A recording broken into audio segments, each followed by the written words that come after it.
You gotta have knowledge for life. You gotta have knowledge for life. You gotta have knowledge for life. You gotta have knowledge for life.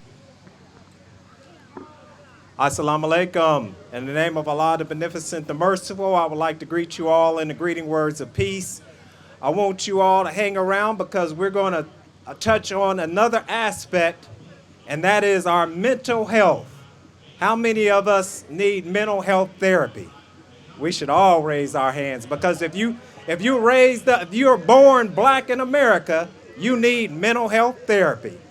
And so we have some dynamic speakers. So I want you all to please pay attention. And if you can wait around, we're going to even have a question and answer session. This is Knowledge for Life. This is sponsored by Mr. Woodford. And this is the lecture series for our dear beloved sister, Dr. Margaret Peters and Dr. Morris Brown. So let's give a round of applause and bring Dr. Brown up. Oh, he's right behind me. Which one?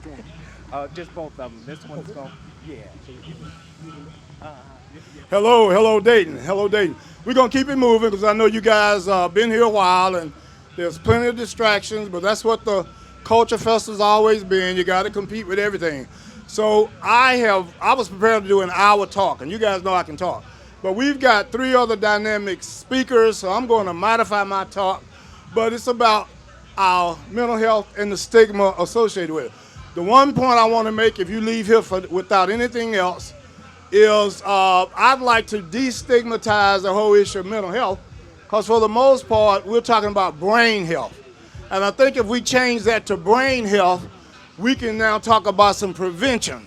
We're not just talking about therapy and medications, we're talking about prevention. How do you prevent your brain from getting sick?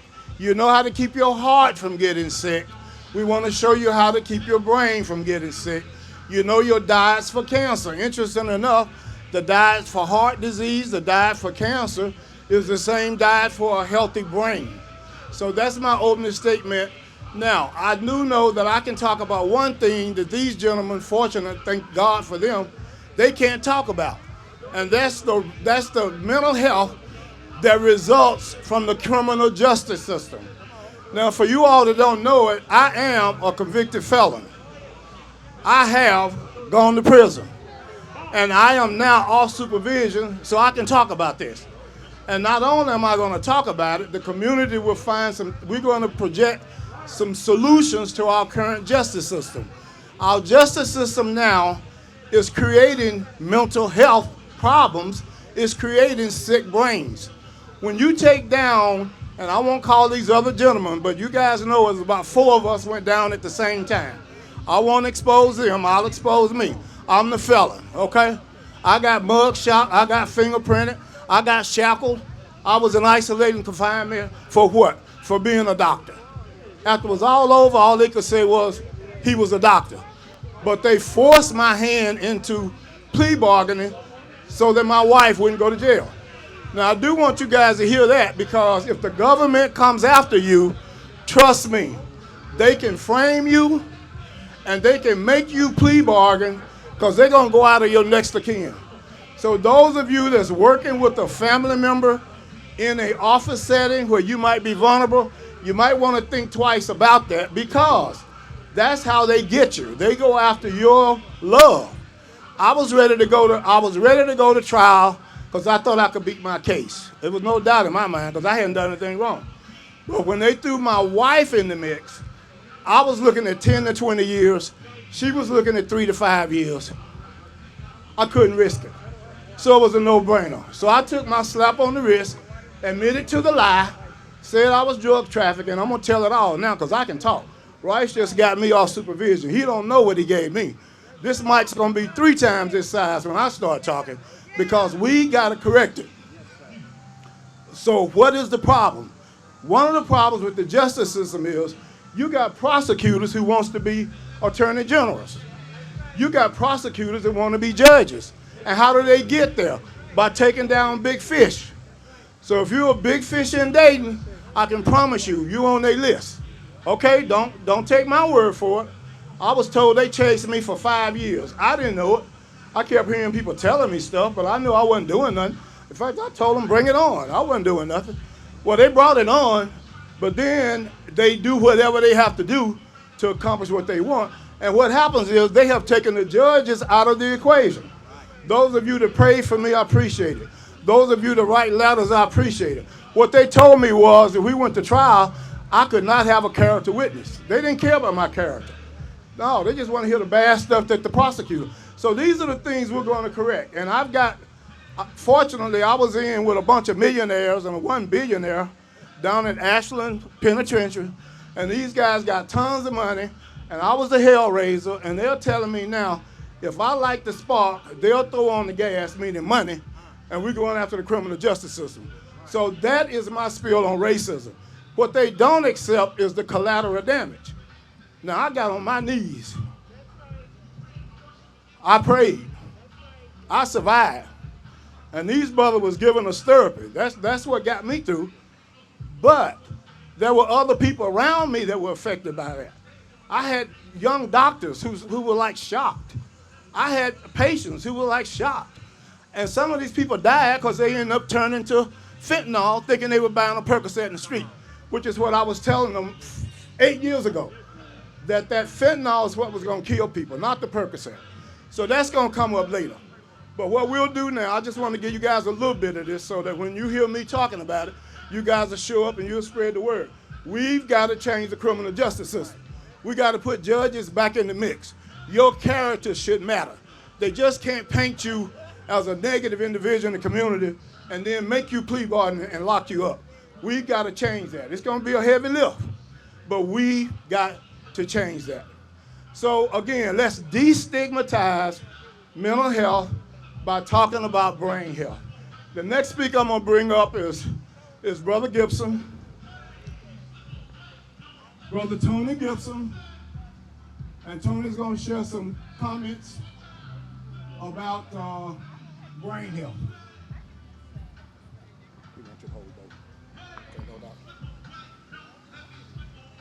What time is it? What time is it? Good afternoon, my good people. First of all, I would like to give honor and grace to my higher power, the one that woke me up this morning, the one that created me, the one that allowed me to come out to be able to speak to you this morning.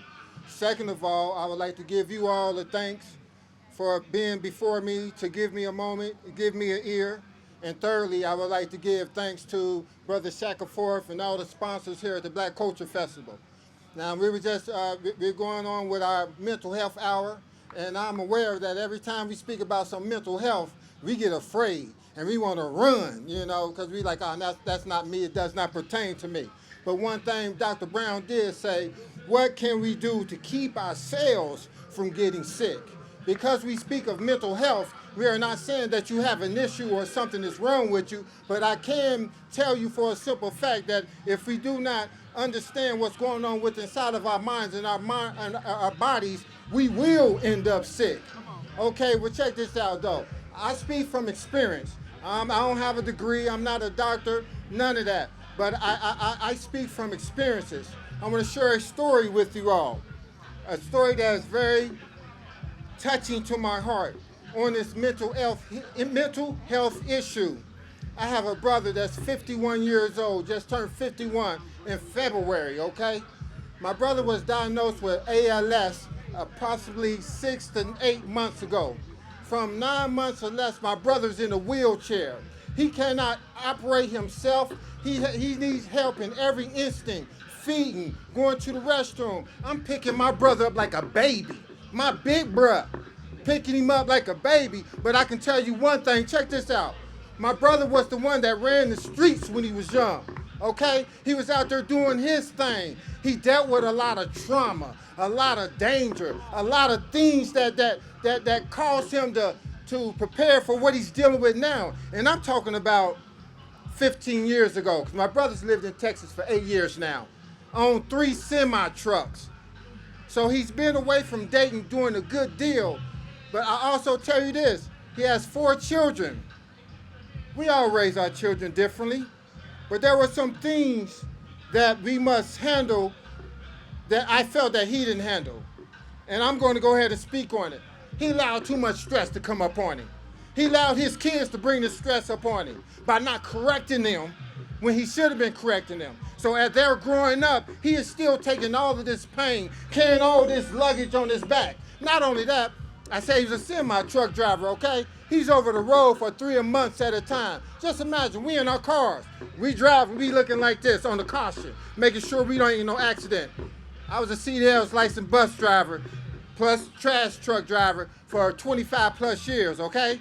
So I know what it's like to have your head on a swivel, to be trying to, make sure there ain't nobody crossing your lane. Because one thing, they love to come in front of that commercial vehicle because they look at that as a check. So my head is always on a swivel. When I would get off of work, my blood pressure's up to here, etc. So here it is again. I know what type of stress that they can carry on us by us not really looking into what we need to look into. All right, let me see. I'm just going to touch on a few things here. So within saying all of that, I just want to encourage each and every one of us in here to spend some time to yourself. I want to encourage each and every one of us in here to love on yourself. I wrote some things down. What kind of gas? We're gonna use this as a car theory here. What kind of gas are you putting in your car? So let me rephrase that. What kind of gas are you putting in your body? Whether if that's information, whether it's that television, whether if it's that music, whether if it's that food, what are you putting in your body? Are you putting 87? Or are you putting 84? Or are you putting some premium in you? Okay? So let's look at life from a different aspect, because that's what it's really about. We need to change our mindsets. And I found out once we change our mindsets of wanting to do better, wanting to be better, looking for that education, looking for that homework, we will better ourselves in our health. I've been where my stress levels has been up here, and it has caused my digestion not to be proper. We need to start listening to our bodies, y'all, because every day that we wake up, right now your body is speaking to you, but are you listening to it? What is it telling you? Our mind speaks to us all the time, but you know what we do? Not today. But it's going to only be so many times when it grabs you, like it has grabbed my brother, and it sits you down to a point where you have to humble yourselves and get yourselves together. Thank God my brother's taking off to Miami in the morning. Thank God, first of all, that he has enough finances to do it. Because here it is again. They wrote him off as ALS. Thank God he had the money. He paid $3,000 for panels that the doctors would not do. Paid for $3,000 worth of panels to get sent off. When they come back, kind of found out he has Lyme disease. He's been bit by a tick. Not only that, he has some other chemicals, whether if it was from the semi, the diesel gas, or what it is. He got so many things that's going on with his body, but I thank God that he has the money to find out what's going on with him. And he'll be flying out in the morning to Miami for 3 weeks to try to get this situation reversed. Because I want to see my brother walk again. I want to see my brother, well, he can still talk. I want to see my brother feed himself. You feel what I'm saying, y'all? Our mental health is big time, y'all. It becomes a mental issue when we don't do anything about it. It becomes a mental issue when we do not sit still enough to figure out what's going on in our minds and what we need to do about it. It is as small as drinking our water, taking our vitamins. Like I say, the food that we take in today, I don't want to even start talking about that. But do your homework. Y'all know what they're feeding us. And see, here it is again. I also want to step on this a little bit. Self-love and self-value, okay?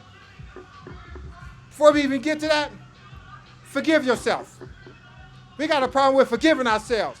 That's why we can't go forward. Because we're thinking about the decisions that we made yesterday, last month, or last year that didn't benefit us. We got to be like, okay, I made that mistake, whether if it was a relationship, a job, or whatever it is. I made that mistake. Look at it and keep on moving. Do not allow yourself to get stuck in the matrix and become a mental health patient. We have to fight our way through, y'all, because we know what we're dealing with. You have to make sure you love yourself.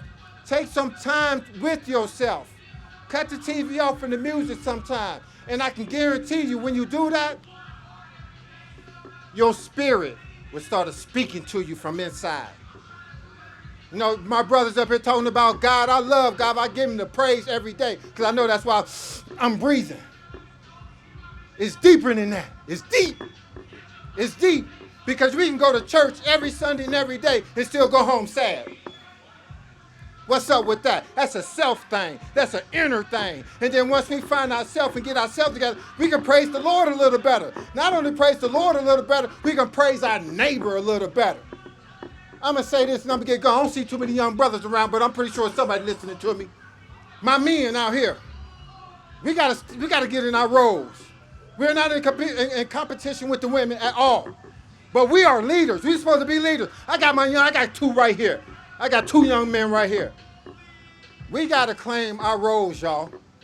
But before we can claim our role, we got to claim ourselves. We got to defeat ourselves. I got this theory. It's me versus me. It's not me versus this brother. Me versus this brother. No, it's about me. Once we claim who we are and love ourselves, then we can serve others.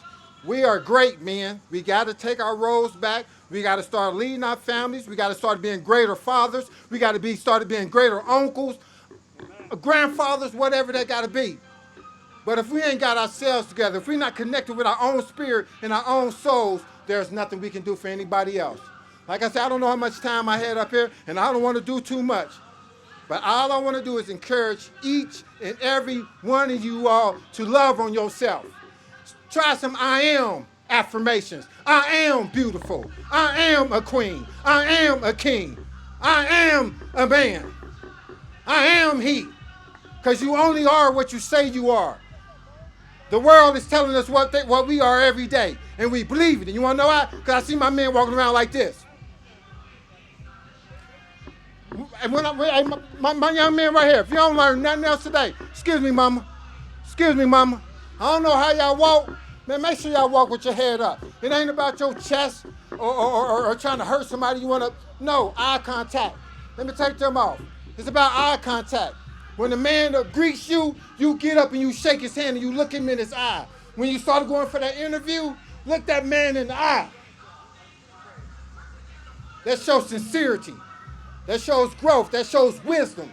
That shows respect. It shows more than you can ever know. Now, I want to teach y'all young men about relations. You shouldn't be too much ready for it. Y'all got a little more time, but I know y'all be trying to move fast. I'm setting up curriculums to help y'all, like I said, first loving yourself. Because you can't love a woman till you love yourself. You feel what I'm saying? We want to be out there quick to get a woman, but we get a woman and we abuse them. And I ain't talking about head. I mean, it ain't got to be that. Just your words. It can just be the way you look at them. You feel what I'm saying? I was married for 30 plus years. Okay? I got a 31-year-old and a 25-year-old. So I know all about it. All I promote. My name is Tony Gibson. Hashtag essential love. All I promote is happiness, peace, love. That's what I promote. Anytime you see me, that's what you're going to receive. Thank you. I love you. How can they contact me?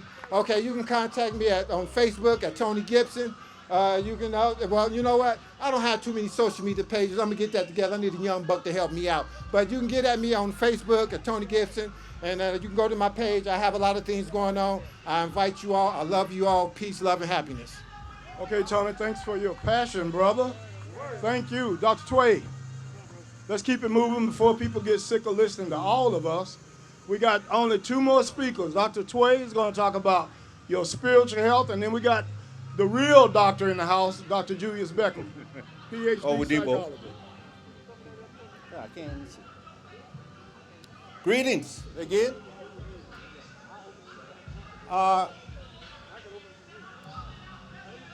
My book, Go Now Boy, Go Zion, is on the table there. And this book represents my journey, as I mentioned earlier, from the city streets of Monrovia, where I was born, as a delinquent youth, to the university classrooms, where I was professor of psychology and eventually chairperson of psychology and Africana studies at Sinclair. The book talks about many topics, but today I want to focus on spirituality and mental health. And the way I'll do that is by trying to answer two questions about spirituality and mental health. The first one is, why is spirituality essential for our mental health? That's the first question I want to try to answer. And the second question is, how can we use African healing practices to improve our mental health? Why is spirituality essential for our mental health? Our lives, as our brother just said, are often unfulfilled. And sometimes we can feel empty for whatever reason. And in that emptiness will rush disorders like anxiety, depression, addiction, violence. All of that will rush into this gap because it's there. And so the challenge then is that how do we fill that gap? Oftentimes our lives are unfulfilled because we are trying so hard to get things. Almost like it's never enough. You're always trying to get things and to hold on to them. And sometimes you can't hold on to things. They leave. And so this is some of the struggle that introduces disorder into our lives. Because we are trying so hard to hold on to things. I don't see too clearly, so that's what I'm working with. That's it.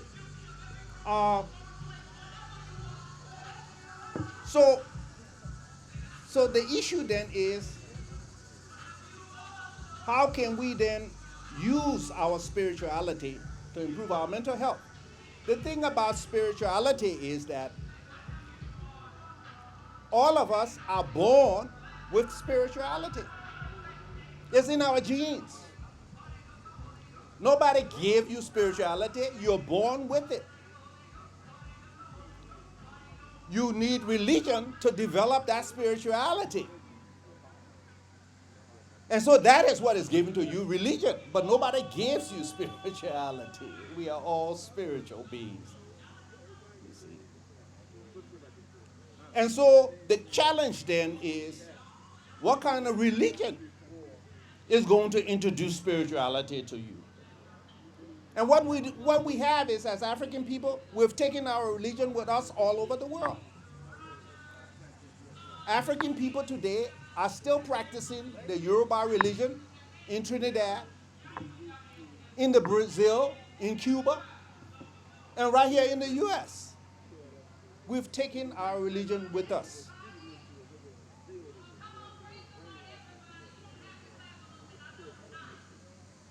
So what are some things that we can do to improve our mental health? There are quite a few things using African spiritual practices.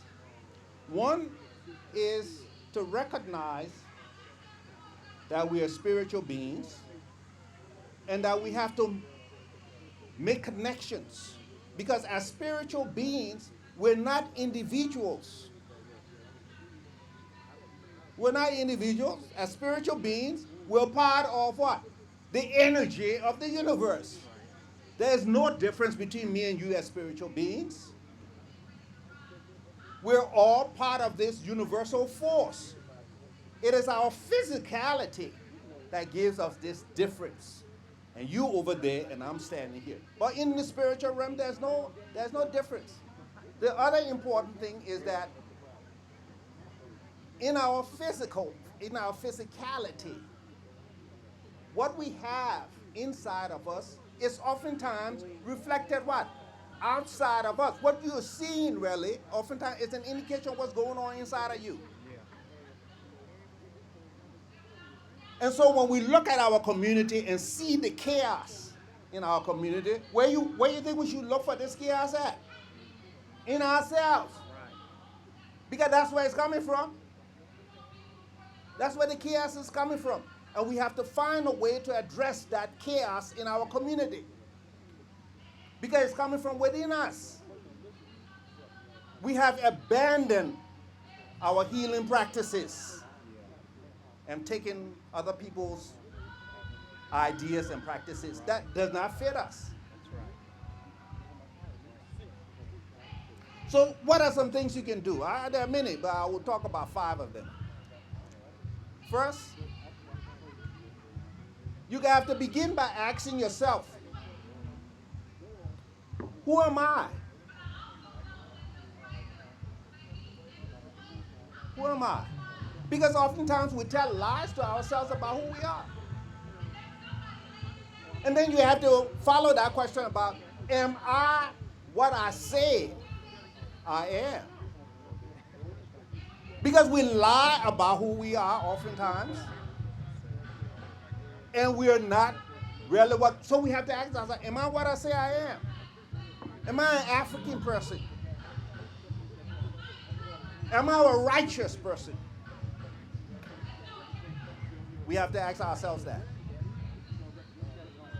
And oftentimes, one of the ways to do that is to come in a setting like this and build connections.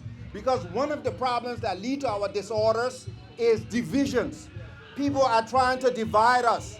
All of these different denominations, all of these different, is divisions. This is why we have the chaos in our community. In fact, all you got to do is go to the most chaotic community, and what you're going to find there? You're going to find a lot of churches, a lot of liquor stores that introduces what? Division. They're not uniting us. They're bringing chaos into our lives. So what can we do? We have to be kind to others. We have to be kind. Sometimes even to our enemies. And I think that's sometimes that what trick our enemies. They think that because we're kind, we like them. But we just have to be kind for our own mental health. For our own mental health, we have to be kind. Next, we have to love our neighbors. We got a lot of neighbors around and we do not love them. Because when you need help, it's oftentimes what? Your neighbors who are going to come and rescue or help you. We got to love our neighbors. The next thing we can do to improve our health is we need to find a connection to nature. It is so important for us to have this festival in a park like this where we have trees and grass and not on the concrete. Because we are nature's people. We need to be in nature. This is what maintains our health and our spirituality. In Africa, we got cathedrals, we got big mosques, but most Africans are practicing their spirituality where? On the beaches, I'm on the beach practicing my spirituality. And in the forest, we are a people of nature. The third thing that we can get from African healing practices is the whole idea that we need some kind of moral code to live by. You can't just walk through life in your village without some kind of moral code. We need a moral code to live by. And some of us use the religious moral code, what? The 10 Commandments. If you're Christian or Muslim, the 10 Commandments too. Yeah, okay. Or those of us who are African conscious, we use ma'at. And in this village, we use the 7 principles. You must follow some kind of moral code if you're going to be mentally healthy.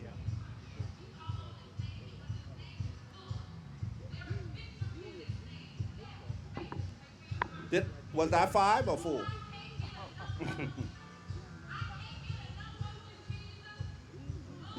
Huh? So the key thing now is that we have these resources that we can use. And we must recognize that we cannot follow other people's example. Because to a large extent, our mental health and our spirituality comes from a long distance past. We are the founders of psychology. We did the first psychological experiment, 700 BC. So then people come and now say they're trying to teach us psychology. So what I'm saying here is that our spirituality can really contribute to our mental health. And it's not by going to church or the mosque. It's not just by going to church or the mosque. You have to have some kind of personal connection to the divine. You need a personal connection to the divine. Your spirituality needs to be personal. It's not just by following rituals or reading doctrines that you become spiritual. You have to have that connection. And what I've already pointed out is you have to demonstrate that connection through being kind, loving your neighbors, okay, following some kind of moral code, and actually having a connection with nature, spending time in nature, recognizing that nature is you. Thank you. Thank you, Dr. Beautiful. All right, all right. And so we have one more speaker. We saved the best for last. This young man works with our youth. And so we want to definitely hear this powerful message. Please welcome to the stage Dr. Becker. Thank you, brother. Hello, everybody, and I will be remiss to accept that acknowledgement as the best. Although I have the title of Dr. Beckham, I'm among family. Yes, sir. I'm just Julius. All right. And for the people who came before me, they have imparted wisdom to you all that hopefully you will get a nugget of that you can take home and ingest it to form in your everyday life and your practice. And I pray and hope that something I say today as well will give you some insight. Yes, sir. But I'm glad to be here today and acknowledging the Black Cultural Festival among my community that I so love dearly. And also on this particular day because it is the Gospel Fest. Yeah. And so I often have to say this to many of my clients and everybody this. And if I don't say anything else, I want you to remember this. I can help you, but I cannot heal you. I will say it again. I can help you, but I cannot heal you. Only the All-Father can heal you. And so he might lead you my way, and he may not, but always seek guidance through the All-Father. Now, to just give you a little bit of background about me so I can go ahead and get started. I'm just like you. Like I said, this is my community. I'm a born and raised Daytonian. Just to give you some nuggets to see how authentic I am a Meadowdale Lion graduate of 1989. Okay? And so I know these soils, I know the air I breathe, I know the people in my community. When I went off to college, I didn't go too far. I went to Central State University. And I still came back as far as to work to make sure that that particular investment that was in me was put back in my community. I went on to various other colleges and et cetera, et cetera. I got a bunch of degrees and titles. But I'm gonna tell you at the end of the day, I am unfinished. I am as ignorant as everyone else on this earth. I have a lot to learn. And if we all can accept that we're unfinished and that we don't know everything, then that means we can grow. Because that first step is self-awareness. I know I'm here talking about mental health, but when you become aware you have an issue, that is the first step towards healing. In this little talk I'm about to do, I'm going to be sharing a little bit about me and a lot of the walk, because I found that stories help to people to relate a little bit better. And so how I ended up in the mental health field, it wasn't through school, it wasn't through a learning or knowledge or anything like that. It was real life. How many of these members of the audience have members in their family who have some mental health issues? Okay. Maybe that's why you're here today, okay? But the issue is a lot of times we don't know how to deal with them. We don't know how to deal with it within us. As a young boy, I had a lot of mental health issues that were going in our family, and we didn't know how to deal with it. And so it just ran rampant. But the thing we did have, we had the Lord, and we had the support group of the family. But even so, in learning how to navigate as a young man who was taught how to respect his elders, it was very difficult in learning how to respect your elder when your elder was a schizophrenic.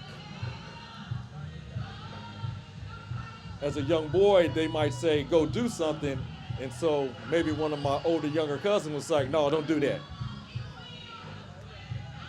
She ain't in her right mind right now. Now, this is my aunt who I love dearly. And the thing about mental illness is it is not consistent.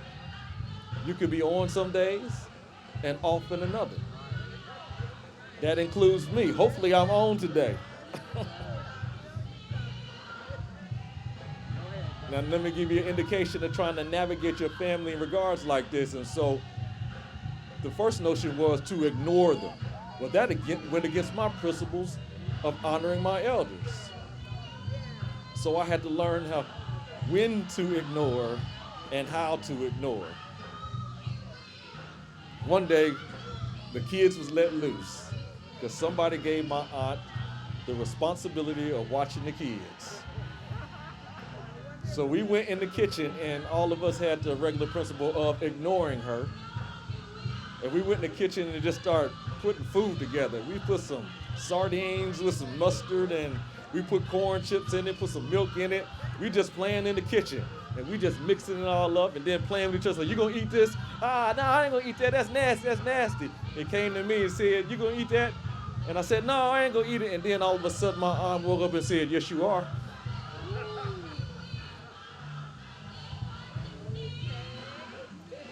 Like I said, we don't know when it's on, and we don't know when it's off. And in that moment, I could not ignore. I had to respect my elder. And learned that lesson the hard way. Before I became a psychologist, I had to learn how to navigate as far as with people in communication with them in order to learn how to help them. To listen to them so they can be open and trusting. One of my aunt's uncles, my beloved Uncle John, who's deceased now, he also was schizophrenic. One day I was on the bus and he came on the bus, and instantly I said, hello. He cussed me out in front of everybody on the bus.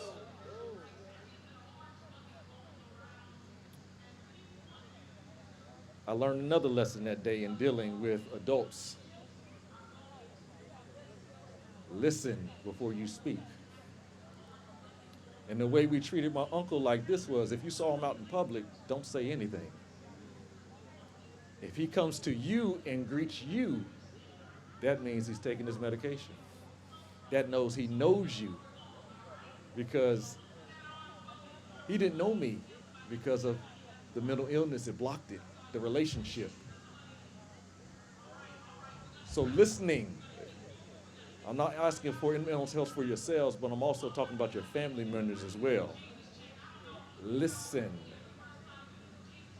See where they're at. To acknowledge that.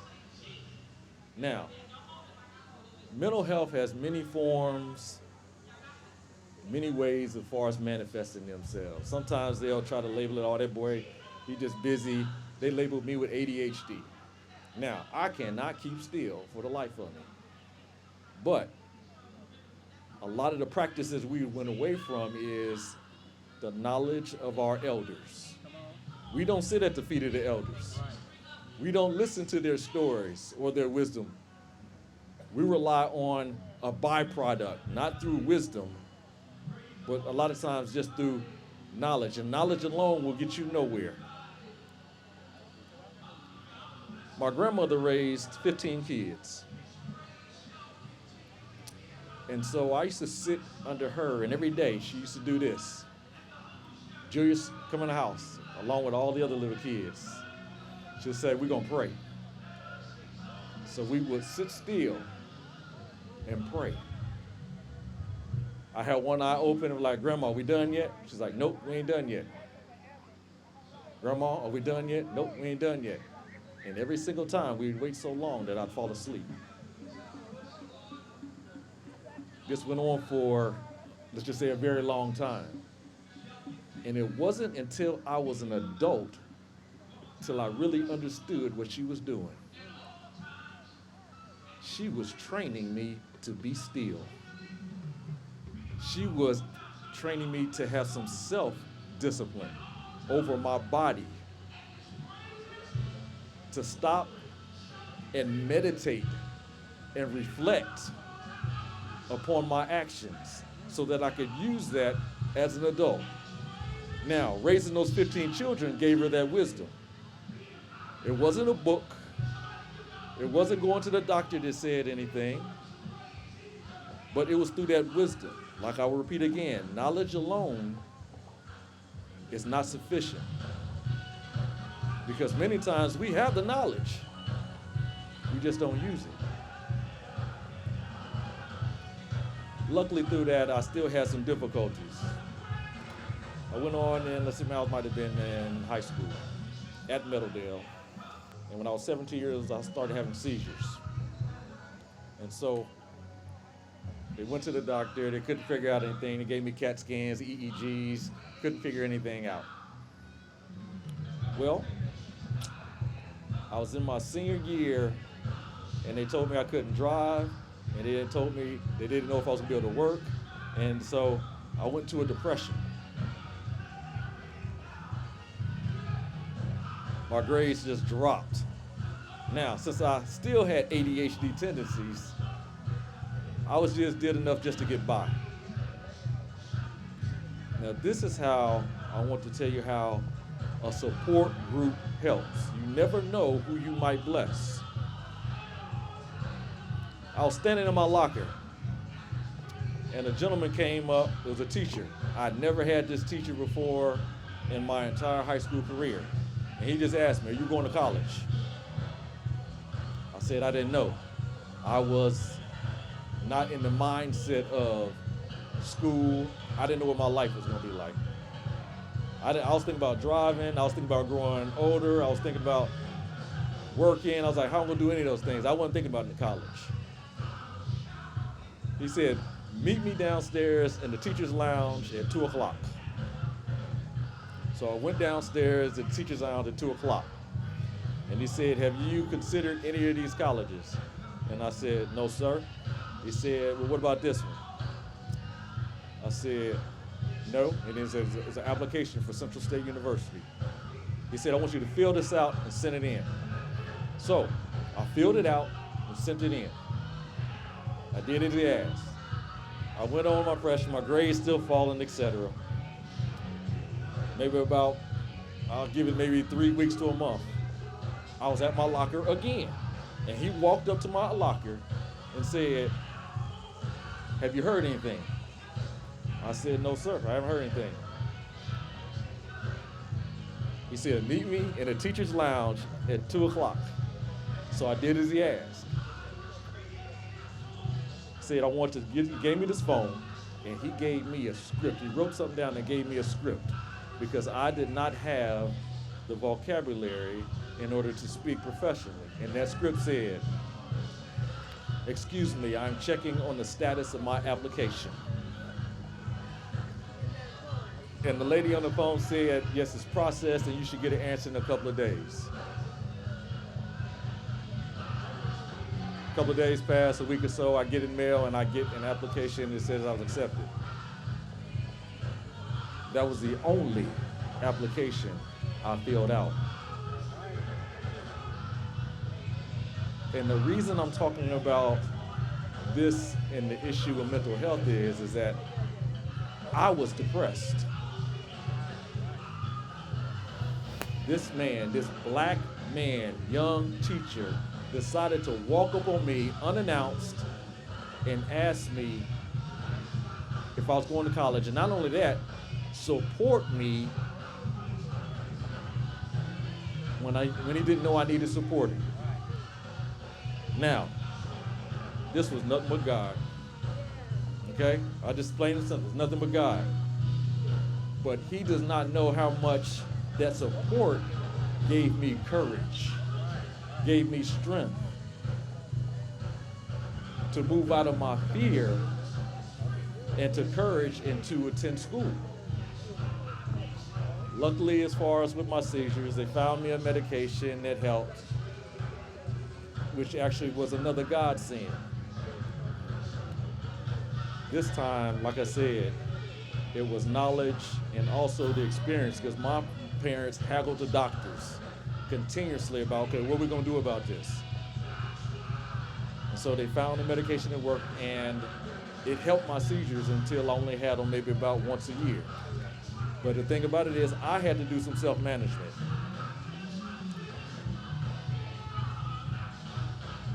Everything that is good for you is not 100% good for you, especially when it comes with medication. There are side effects. With this medication, I was addicted to it. And if you don't take the medication, it causes seizures. This medication also causes liver damage. There are 3 things I need to look out for as far as in this self-discipline of this medication. I gotta go regularly check my blood work to make sure my liver ain't being tore up. I have to watch how I sleep, my sleep patterns, and I gotta take my medication consistently on time with the proper food. Now, I'm a young man at this time, and so I was not self-disciplined.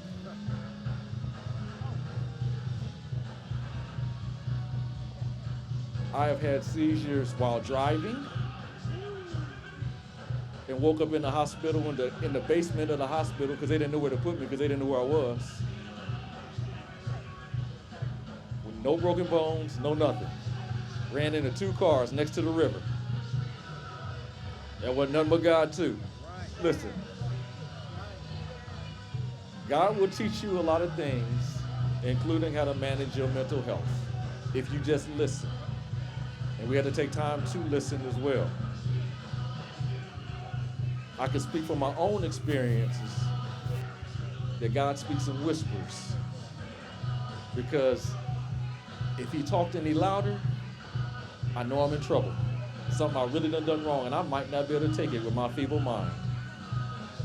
So you have to take time to listen to how he's talking to you and when he's talking to you, and is it good for you and good for those around you. I learned something after going through school and the experiences that I was going through. That many of not only my family, but my community were suffering through mental illness as well. And so I made it, let's just say, a vow to learn as much as I could, and also to give back Because one of the things is that the difficulty with African Americans is that we don't have professionals that are African American. You have to find someone who trusts you and you can trust. Now, just because you're African American doesn't mean that the other person won't work. But usually you want somebody who has some background on some of your shared experiences because that helps build trust. Like I said, I grew up in this area. We can talk about the same things and we can have a relationship in knowing those same things in which he may trust when I give him a recommendation. And I can only recommend. Once again, I can help you, but I can't heal you. And with mental health, it does take that awareness of something is wrong and I want to fix it. Usually I find out in my over 20 plus years of experience is that people generally don't change unless three things happen. Usually the three indicators that somebody is open to change is pain. That's the number one. Pain will make you do a lot of things to change it. The second one is love for someone else. And the other is loss of resources. Still, pain is number one. What we absorb in our experiences through our five senses, that is what will govern our mental health, because each of us are on a certain level. Remember I said it's not always consistent? What you see, what you hear, what you taste, what you feel, all those things go through our particular body and our brain processes it. It can be good, it can be bad. Now, I want to tell you and show you real quick psychologically, okay? The mind is a tunnel. It's one way in, one way out. I can make every single one of you see the same thing at the same time. Listen to these words very closely. Do not think of a white polar bear. How many of you thought of a white polar bear? That is just an example of how the mind works. It's a tunnel, one way in, one way out. You have to put something in order to get something out of it. And so when you put bad things through your senses, you get the output of your body crying out mentally. And we have to understand what some of those things are, because a lot of times it's subliminal. We don't know it. So certain things that I tell people to do, especially with kids, because I work with kids, we are constantly putting stimuli in front of them. They need to learn peace. Cut off the TV sometimes, cut off the internet sometimes, because that is all feeding them. It is feeding them, whether they know it or not. It is an influence. Even us as adults. I tell people this all the time. It's a practice of mine. Do not leave the TV on where you sleep. Now, people always come back to this, but I can't hear the TV, I'm asleep. Your mind still hears. Now, when I tell them this, they finally have an awakening of it.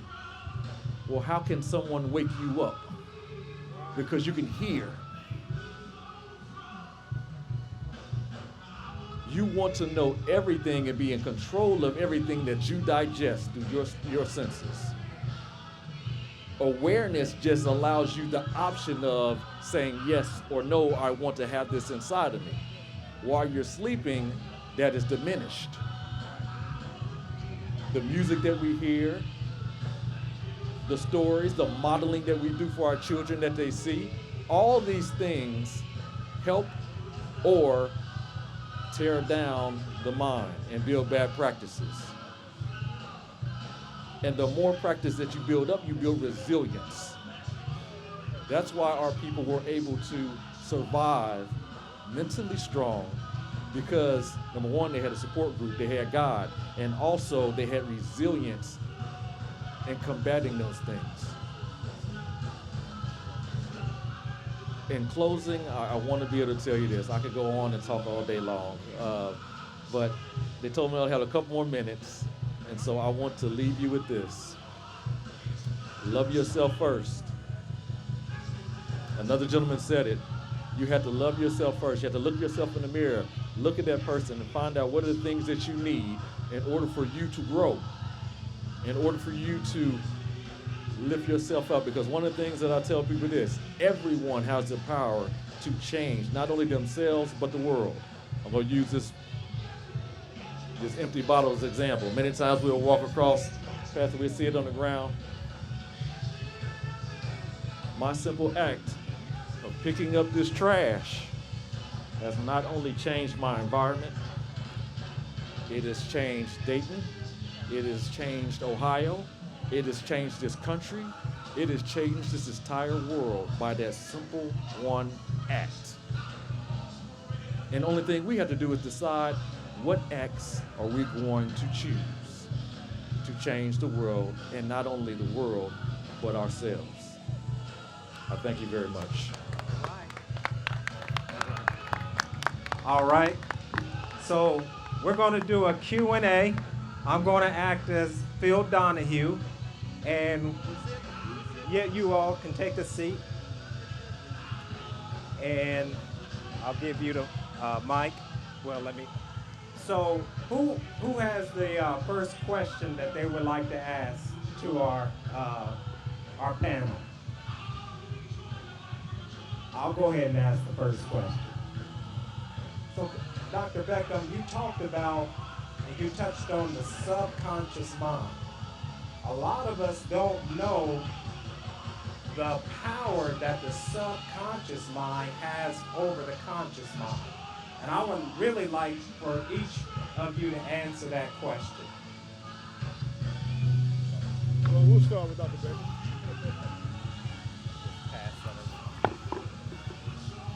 Just the simple awareness that many things, I'll talk about subconscious just like this and explaining it. Sub, it is a prefix meaning under. And so that what it means is that, to give it an easy thought, is that we're not aware, okay? Now, a lot of times when you are not aware of something, you don't know what it'll do to you, okay? Let's say, for some reason, I'm feeling ill, I'm eating all these sweets and stuff, and next thing you know, I gotta go to the doctor or whatever, and they find out I'm a diabetic. The issue is you weren't aware of your insulin levels, okay? Many times we might eat something and then we might break out in hives. Although it may taste good, we were not aware of that one ingredient in there that we're allergic to because we didn't have awareness to it. The subconscious mind works in the same way because it gets under the conscious because we are not aware of how it will affect us. And the thing is, you will try to find out through your everyday living and also through knowledge as far as in how life works and basically trying to find out what things affect you. Sometimes going to the doctor to get, let's say if you just went and got a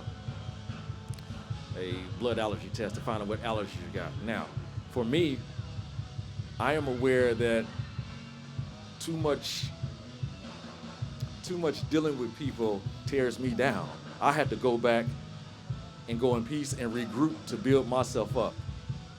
I am not on any social media platform. That is part of my self-help. I'm sorry, but that's how I heal myself. But those who know me know how to get in contact with me to help me help others. I work daily in helping others. And so when I need to step back and regroup and do some healing for myself, because you cannot help anybody else unless you help yourself first. You're not going to find anybody, a doctor who is sick with the COVID and everything else, do emergency surgeries, okay? You got to help yourself before you can heal somebody else.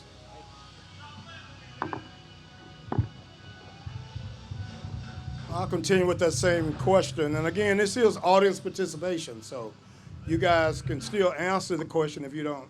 We just don't want long commentaries.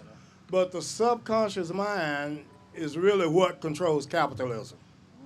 So there are people that have studied this, and it's intentional. When you go to Kroger's and you walk out with 3 times as much as what you intended to buy, it was all tied into the music. It was tied into the patterns on the floor. It was tied into how things were organized on the shelving. All of this has been studied by people that want to either control your mind or take your money. When you go to a retail store, it's the venue is intended for you to spend money. So again, there's an aroma that you smell when you walk in these high-end stores, Dillard's. There's music that you hear. All of this is geared toward one thing, getting you to feel good, and sublingually it's causing you to reach in your pocket and spend. You're pulling out the plastic, you're overspending. This is by design. And Dr. Beckham is right. That television is the main tool they use, and now it's social media. There are always sublingual messages that are being delivered. And sometimes they're not so much subliminal anymore, they're direct. And so you got to even check what you see and what you read. Is this real? Is this true? This is where community comes in, because you may want to pick up the phone and call your favorite buddy. Just check, look, man, I just read this on social media. I just read this on my Facebook page. I need you to help me decipher this. Is this true? Anymore, guys, most of it is not true. The Russians showed that. They had bots geared toward the black community to change people's votes, and it worked for a lot of us. And we thought these bots were concerned people, concerned about us. No, these were the Russians trying to get Trump elected. So this is real. It's not as sublingual as we like to think. It is in your face now. They are bold. So we do want to hear from the audience, either, as I said, if it's a commentary, keep it to a minute and a half or so, but please ask questions. I'll bring the mic to you, whoever has the question. Unless, Dr. Swade, you want to speak to that? The unconscious mind? Well, I think you all have spoken my mind on that, but I do want to say that the subconscious mind can also be created by us through our habits. Yeah. I mean, you know, if you're addicted and all of those things, that's all part of that subconscious mind. I mean, some of our real bad habits, you know, that affect our health, mental and physical health, are stuff that we just been doing, automatically. In fact, the subconscious mind sometimes by some psychologists called your automatic processing or your automatic thinking. These are things you do without even thinking about it. But you do think, but not much about it.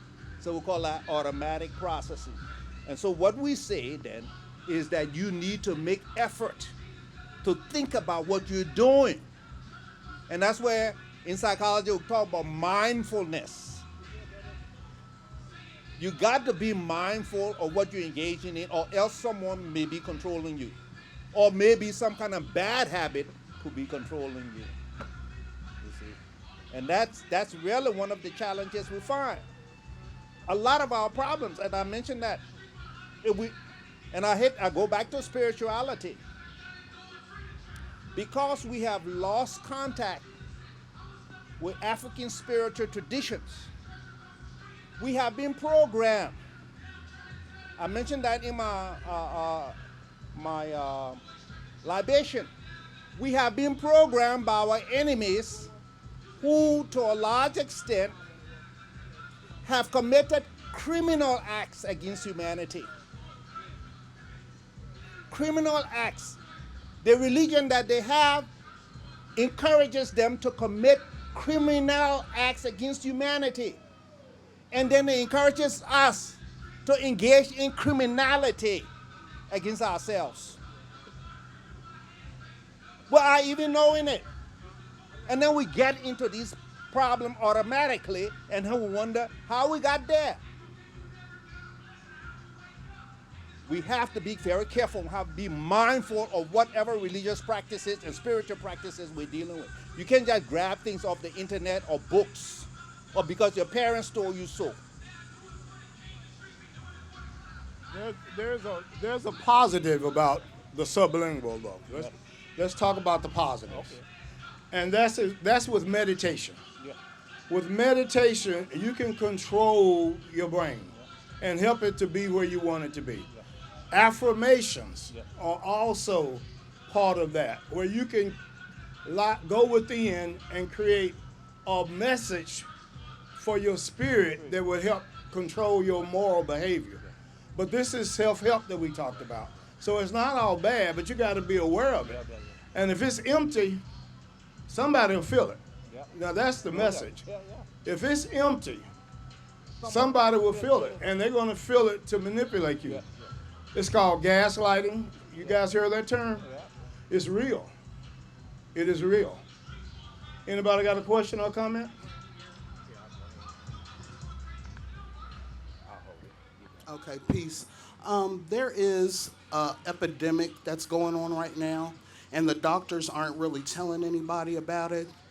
The children, how they using those cell phones and holding them almost all day and night, it's causing brain cancer and cancers of the spine. My friend's 16-year-old has spine cancer right now. And they said it's becoming common. They were like, what's the big deal, basically? So I tell young people, especially you guys, if you have your phones, even if you're playing on it, put it down on the desk. Don't hold it in your hand. Don't hold it as much as possible, okay? Because it's really hurting us, and they're not saying anything. So, Ashe. So, social media and our young people. I'll get on the, since I deal with kids all day, I'll talk about not only the usage of it, but the actual technology of it for a little bit. Many things were designed, but don't totally look at the,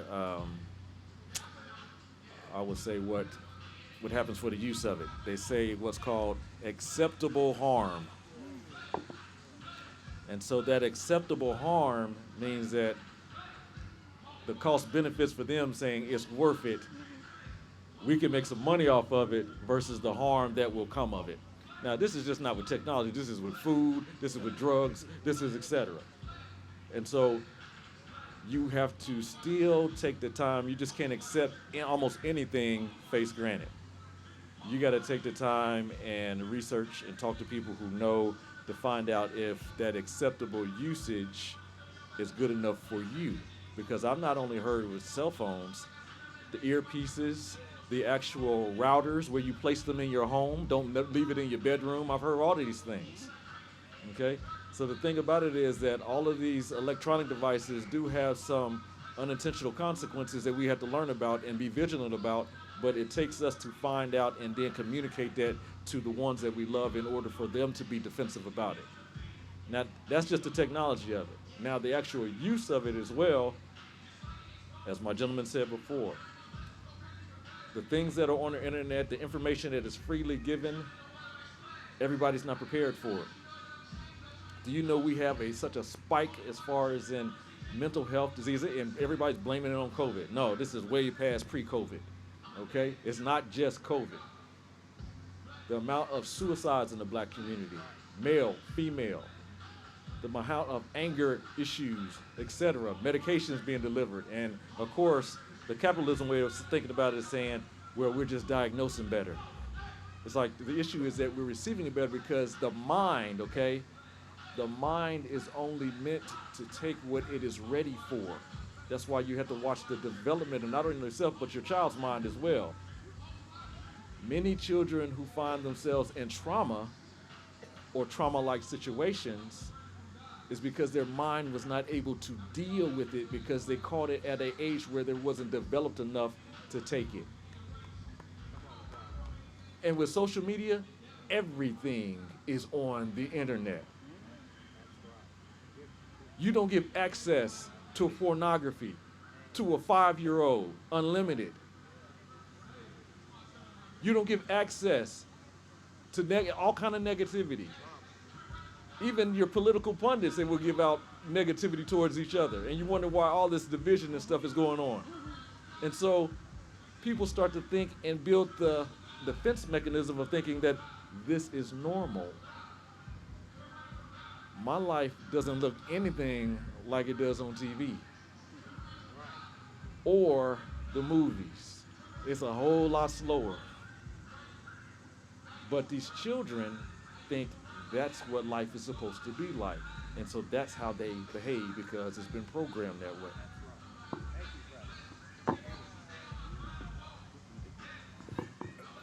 Let me just qualify just what she said, and I'm just challenging how she said it. So that's really a hypothesis so far. It has not been proven, but there are some scientists that are strongly suspicious.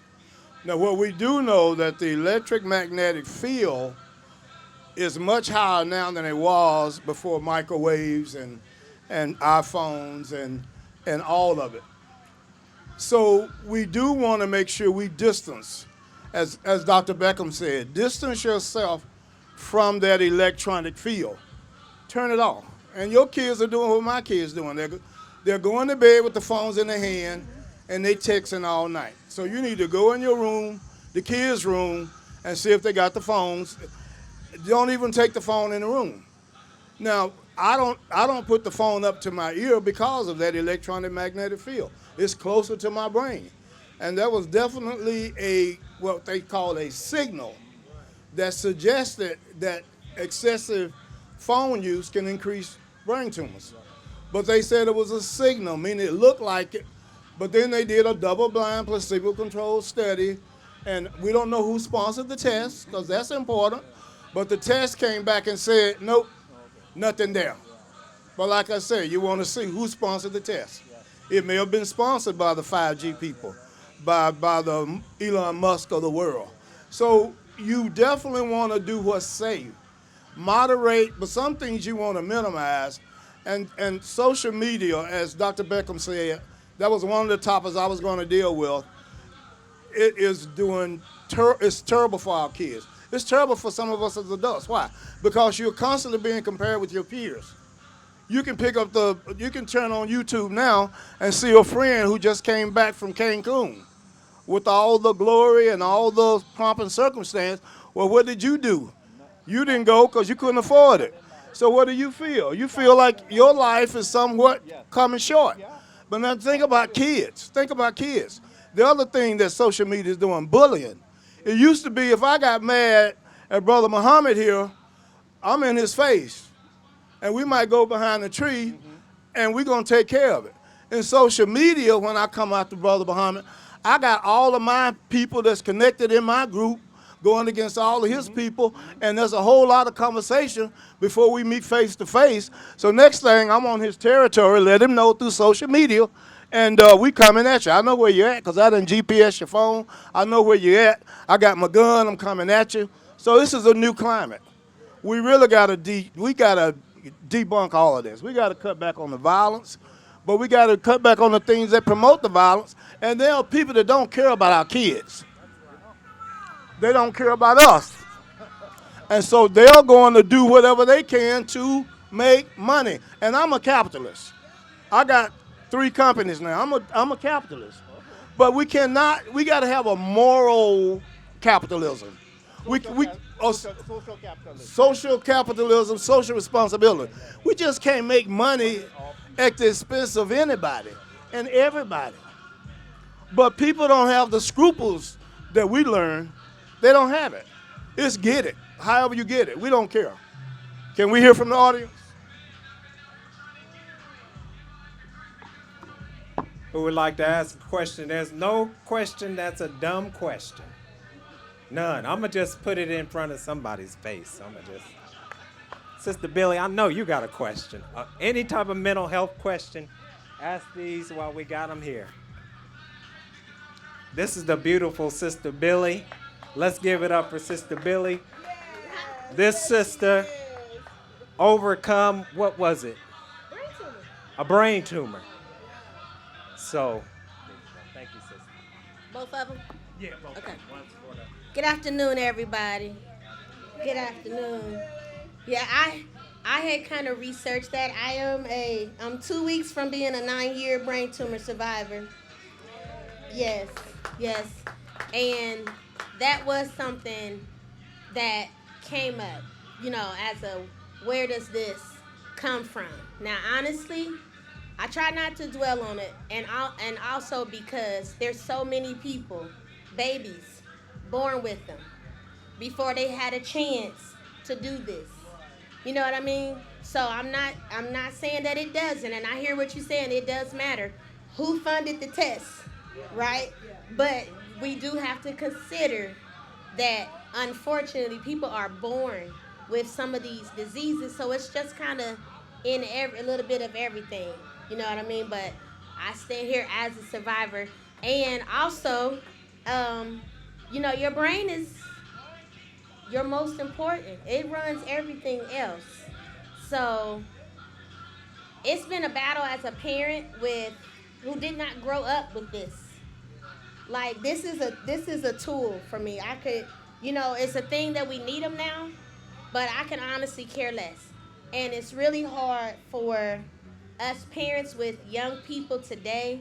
I don't want to fight every day, and that's literally what it would be with my kids. Like a whole battle. Like they're already zapped and programmed, and when stuff gets taken, I'd be like, are you for real? They losing it. They losing it. So I'm saying that, my son, my youngest is 13. He'll be 14 in 2 weeks. He don't have a phone. I'm team no phone. So parents, stay strong. They're telling you everything right. We know that. But it's hard sometimes, and it's a prayer every day. Lord, help me find a way to give it to them when they need it and be ready for the battle to take it away. So I like to try to extract a question out of the audience. Can you all talk about addiction? Because we are addicted to drugs, but a lot of us are addicted to social media. A lot of us are addicted to, whatever it may be, porn. So can you all talk about addiction and how we might be able to overcome addiction? I didn't even get me on the camera, but that's okay. Okay, so I'm truly the scientist here, and so I have to get sensitive when words are used like that. Because, and again, you guys can accept it or not, but addiction, by definition, is a physical, emotional entity. When one is removed from whatever that agent is, there is a physical withdrawal. That's an addiction. So if you put the phone down and you don't have a physical withdrawal, such as the people on fentanyl or heroin or whatever, it's not an addiction. But it doesn't have to be an addiction to be wrong. It can be a dependency. So the proper term, a better term would be a dependency on these devices. So you don't feel right when you go without it, but you're not going to get physically sick. If you're addicted to a chemical, your body will tell you are usually going through diarrhea, or you're vomiting, you are sick. You can't do anything for about a week if there's a chemical that has been taken from your body that you are addicted to. But like I said, that doesn't make it any more acceptable because it's a dependency. Yes, people are dependent on this social media. They feel strange when they don't have it. I have to check myself. I'm grabbing my phone and checking my phone out of habit. Why? Because it was in my pocket. So dependency is just as bad in some cases as an addiction. And the thing about it, as far as how it touches the landscape of the mind, is that same, whether it is a physical addiction or a mental dependency, your brainwave patterns will still act similar to it, though. And the thing about it is that the end result, 2 + 2 = 4, plus hold us 3 + 1 = 4. Addiction is our body likes it, our mind likes it. Too much of anything is not good. And that's what it boils down to. Because we start to not be balanced. And when we're not balanced, we can't navigate life correctly. And that's all it is to it. And that's whether it is a let's say, for those who like sweets and really like sweets, maybe I can have a little piece. But then when I eat too much, according to my own body, not somebody else's, that's when it becomes a problem. I had to be ready for it and understand the consequences of it, and also be developmentally prepared for it as well. Otherwise, it will cause damage.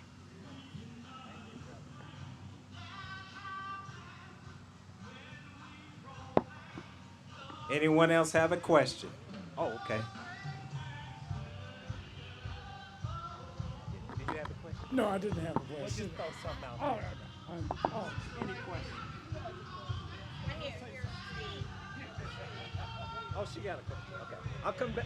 I'll come back to you. Hello. My question is, as an educator, I struggle with getting the information out to a lot of the young people who don't receive it. I kind of cut back a lot from social media for reasons that you spoke of earlier. And so I'm not as connected as I was being on social media. So in what ways can we get this type of information out to a lot of our young people, or even our young adults who doesn't pursue this type of knowledge? Can I answer from having that job? Just and then y'all answer. So my answer to that, because that's been my job for the majority of my life, is you have to go where the people already are. That's the easiest way, without using social media, because it is to reach the masses. But stuff like this, you have to go, especially where it's parents, and you got to go where they at. So if your organization, go to the daycares, go into the school. The schools are looking for people to come in, and you're looking for people to share your information with. That's just a super easy. You can start that tomorrow. You have to go where the people are at when we're going to eliminate technology as one of those resources. That makes sense? Outreach. Okay. Thank you, sister. And I'll let Dr. Brown go first this time. Yeah, that's correct. But it helps to have a support group. Now, I just did a series of lectures for a school that called me in to do it. And it was because the teachers saw the need, and they then brought the parents in and convinced them of the need, and it was all about bullying. And we were able, through Zoom and some other in-persons, there's a lot of ways to reach out to people now. So we did a series of lectures on social media and the consequences, and I think it made a difference. So don't feel like you're by yourself out there, but get your community support, which Dr. Tway was talking about. Talk to other teachers, go to the PTA board when you see a problem and say, is this a topic you guys would like to hear about? You can reach out to any of us, and we'll be glad to help you with that. Or there are several good people in the community that can talk about the social media issue. You're correct. We've taken this for granted. It's a tool just like the telephone. And so we just grabbed it just like the telephone. But the electronic magnetic fields are 200 times as strong as a landline. So we are exposing ourselves without knowing it.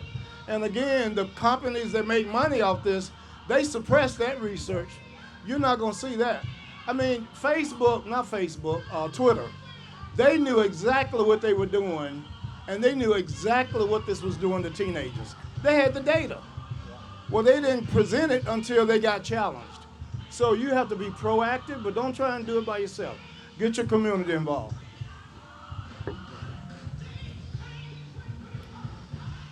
If nobody hears another thing regarding this particular subject, we are, at least I'm not. I'm not saying be totally against social media. That's one thing, solutions that we tend to do in our community is throw the baby out with the bathwater, okay? That's the easy way out, okay? Just because I need to exercise more does not mean I'm gonna stop driving to work. I'm gonna use my car. But my issue is I need to make time to be disciplined enough to schedule my day to exercise more. And the same thing with social media. You have to basically do the work as far as to say what is going to be good and acceptable for your use and what is not.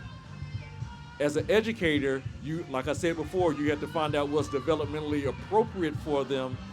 And I'm an educator, okay? What the question you ask has a lot of underpinnings to it. We live in a time in which a lot of our curriculum and everything else is being scrutinized. So the use of critical race theory, the use of everything, and you don't want to be targeted as that teacher because you still need a paycheck. And so you're saying, how can I gain that knowledge in order to teach the children? Gaining the knowledge is one thing. Like you're saying, on the internet, everything's on there, the good and the bad.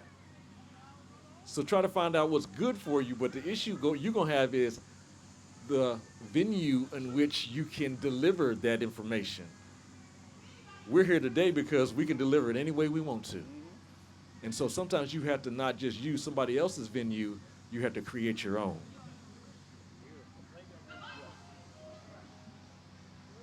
And we'll have a few more questions and then we'll go ahead and wrap it on up.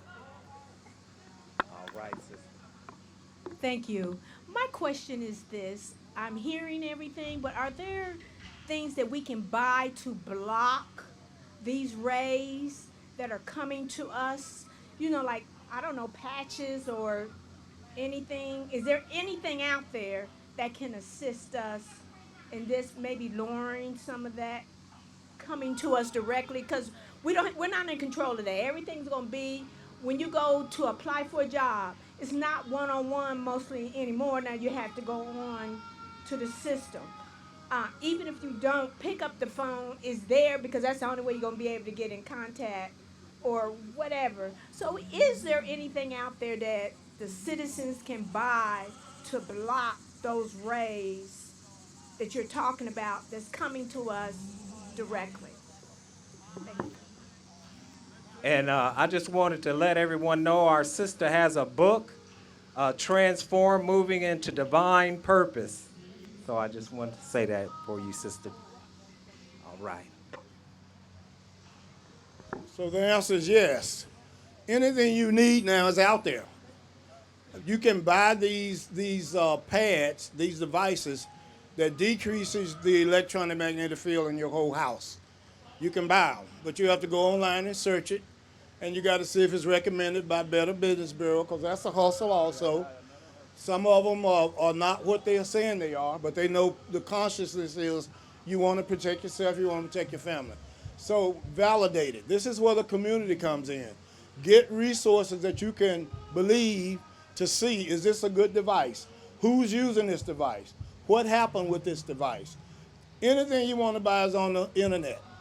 Is it something that's good for you or bad for you? They don't care. They're going to market it as good for you. And you trying to help your family, you're going to be gullible and you're going to go for it. But again, that's the importance of community. We just can't say that's enough. That's the African way. Don't step out here by yourself. Get the communities to support you. Your PTA group, your teachers association. If you're having an issue, I promise you, others around you are having it.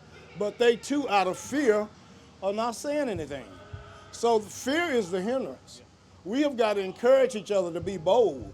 And then we may have to step out ourselves and create the venue. As Dr. Beckham said, we may have to do that. But don't do it without having some support. Take the time to say, okay, I got this idea. Let's address this. How do you feel about this? Let's talk to other teachers. Let's talk to the PTA, the parents. Let's talk to the students.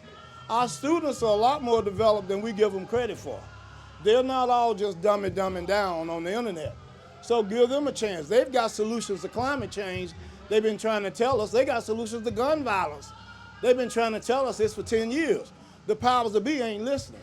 So we got to assist these voices.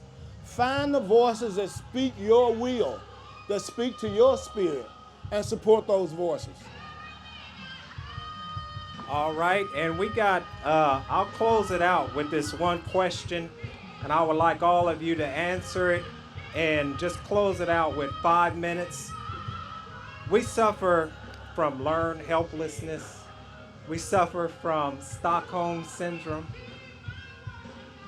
So my question is, what can we, as a community, what can we do to strengthen a knowledge of ourselves, which will produce a love for ourselves and build a greater bond within our community? Would anybody like to go first? And everybody gets 5 minutes. And okay. I'll go first and let the two pros here end it. As I said, that speaks to it, guys. It speaks to community. And you don't feel like you're out there by yourself. I trust that you know there are others feeling like you. So whatever group you belong to, if it's a sorority, challenge your sorority. If it's a social group that's doing nothing but partying, challenge them to take a position on some of these topics. Your church should be doing more than preaching the gospel on Sunday morning. There should be activities in that church geared towards solving the problems of the community. The minister would welcome that, but it also means you got to do the work. You can't just throw something out there and not be a part of it. So your block, your neighborhood block, if there's a problem on the block, just talk. Look, guys, we all ducking and hiding when these guns go off. What are we going to do about the guns in this block? We're not going to take care of the guns all over Dayton, but we're going to take care of the guns on this block. What can we do? There's collaboration. There's a community of support. You got to reach out to your community, but be bold enough to do it and also organize it, but also work it. One thing I found out, I have a lot of great ideas sometimes, and I'll give it to somebody else. And next thing I know, like this was my idea, this lecture hall. I had this lecture hall idea 30 years ago. And thanks to brothers like Muhammad and others, they've continued this lecture hall, even though it's my idea, because I was trying to compete with all that over there. I wanted people to be educated when they came out. So here it is 30 years later with another organization. What are we doing? The lecture hall. So that happened because I had collaboration. I took the initiative. So don't feel doom and gloom. God makes you uncomfortable when he wants you to move. That's why he's giving you the problem. God helps you see the problem. God ain't gonna come down here again till he ends it, Jesus Christ, and the Armageddon. Well, that ain't happening yet. So we have got to do the work of God. You are God's disciples. If you had that idea, God gave that to you. But don't give it to me, because I'm not passionate about your idea. I may share in it, but you decide, okay, God, you gave it to me. I'm gonna make it happen. And we can solve all these problems. Together, there's strength.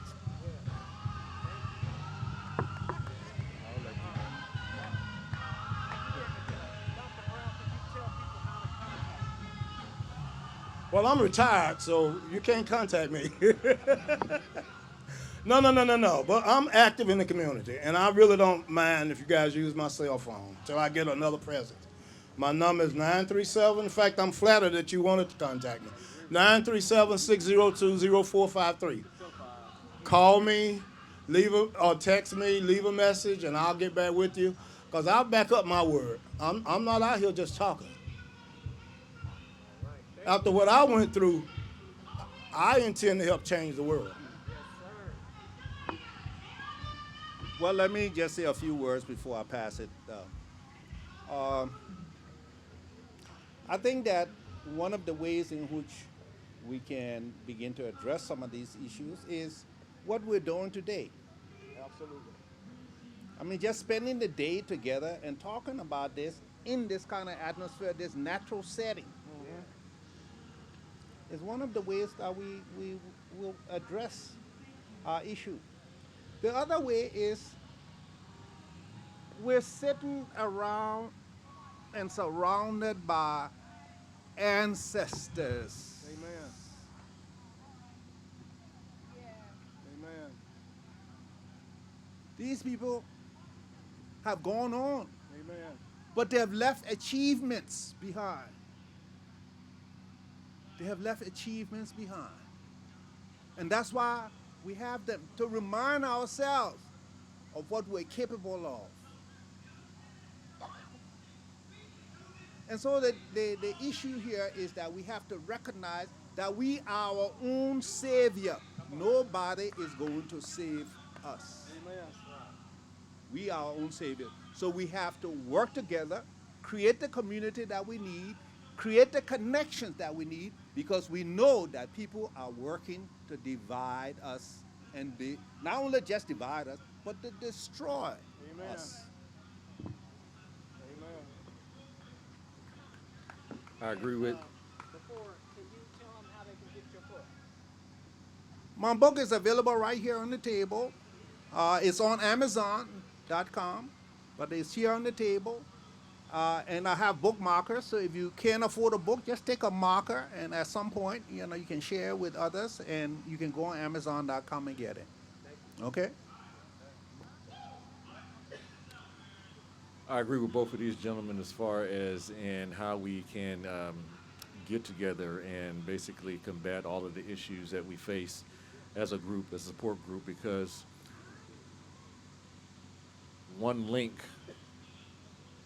can't do it by itself. We need entire change together. Another thing is we had to address the issue of fear.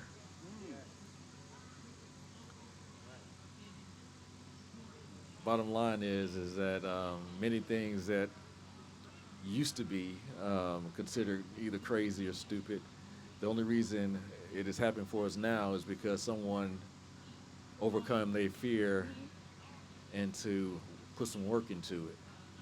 We talking about these cell phones and everything else. That somebody, listen, of course I'm the age now, I didn't know what a cell phone was when I was younger. There wasn't no such thing. Okay? And so the thing about it is, a cell phone, it's a amazing instrument, but I wouldn't have done it because I would have had a fear of doing it because I didn't have the expertise, the knowledge, et cetera. But what I found out is that, like Dr. Brown said, as far as to get a support group to help you work through it, to build a continued motivated goal towards, to be purposeful about it. I've learned through many years that many times you can have a great vision, but it takes the proper people in order to make that vision happen. It must have a driver, somebody to push every day towards the good days and the bad days, as far as in order for it to be accomplished. And that takes faith. And so one of the things is that I found out in doing so, one thing we haven't talked about is sacrifice. In order for it to happen and us to build community, you got to sacrifice. Now, I can sit in my house all day and watch my own TV, and I can eat my own food while my brother across the street is struggling. Do I go find out what his needs are and teach him? I didn't say give him, I said teach him so that he can support himself and his family? That takes some sacrifice from me, sacrificing my ego, sacrificing my sense of self, sacrificing my sense of safety, and sacrificing my selfishness. And so if we all can, just a little bit, sacrifice some time, some love, some courage, and help support one another and work towards the same goal consistently, we can do amazing things. All right, let's give these three gentlemen a round of applause. And would you like to let the audience know how to contact you, or? Okay. I will say it again. Unfortunately, for those who need it, I am not on any social media. That is part of my self-help practice. It's because I can't take a whole lot of things at once because I do this as a job daily. Okay, but if you need to get in contact with me somewhere, just look up Uber Heights City Schools. Look for me. I'm the only Dr. Beckham there. My number is there and everything. And on a case-by-case basis, for those things that I can handle, I will handle myself. For those that I don't, I try to refer you to somebody that can. And Dr. Beckham, we would also like to know how we can get those glasses.